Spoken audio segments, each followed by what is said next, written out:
ലോകഭൂപടത്തിൽ ദൈവത്തിൻ്റെ സ്വന്തം നാടെന്ന് രേഖപ്പെടുത്തിയ ഈ മലയാള നാട് നമ്മൾ മലയാളികളുടെ എല്ലാം സ്വന്തമാണ്. നമ്മുടെ സംസ്കാരങ്ങൾ ഓണമായാലും വിഷുവായാലും പെരുന്നാളുകളാണെങ്കിലും അതുപോലെ തന്നെ കലകൾ, കഥകളിയാണെങ്കിലും കോൽകളിയാണെങ്കിലും തെയ്യമാണെങ്കിലും തിറയാണെങ്കിലും മാപ്പിളപ്പാട്ടുകളാണെങ്കിലും ഒപ്പനകളാണെങ്കിലും എല്ലാം, അതുപോലെ ഉത്സവങ്ങൾ, ശിവരാത്രികൾ, പള്ളിപ്പെരുന്നാളുകൾ, ഉറൂസുകൾ, ഏത് ഉത്സവങ്ങളാണെങ്കിലും ഇതെല്ലാം കേരളത്തിൻ്റെ സംസ്കാര സമ്പന്ന ഭൂമിയാണ്, സംഗമ ഭൂമിയാണ്.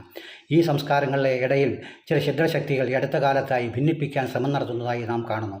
ഉദാഹരണത്തിന് തൃശ്ശൂർ പൂരത്തിൻ്റെ മുത്തുക്കുടകൾക്കിടയിലൂടെ രാജ്യത്ത് തച്ചു തകർത്ത ചരിത്ര സംസ്കൃതികൾ, അവിടെ പുനഃസ്ഥാപിച്ച ശിലാന്യാസങ്ങളുടെ രൂപങ്ങൾ മുത്തുക്കുടകൾക്കിടയിലൂടെ പ്രചരിപ്പിക്കാൻ ശ്രമം നടന്നതായി കാണുന്നു. ഇതിനെ നാം മലയാളികൾ, മലയാളത്തിൻ്റെ ഐക്യം ഒരിക്കലും വച്ചുപൊറിപ്പിക്കില്ല. നമ്മുടെ നാട് സാഹോദര്യത്തിൻ്റെയും സൗഹാർദ്ദത്തിൻ്റെയും നാടാണ്. ഇത് എക്കാലവും ഇങ്ങനെ തന്നെ നിലനിൽക്കണം. നമ്മുടെ സംസ്കാരങ്ങൾ എക്കാലവും നിലനിൽക്കണം.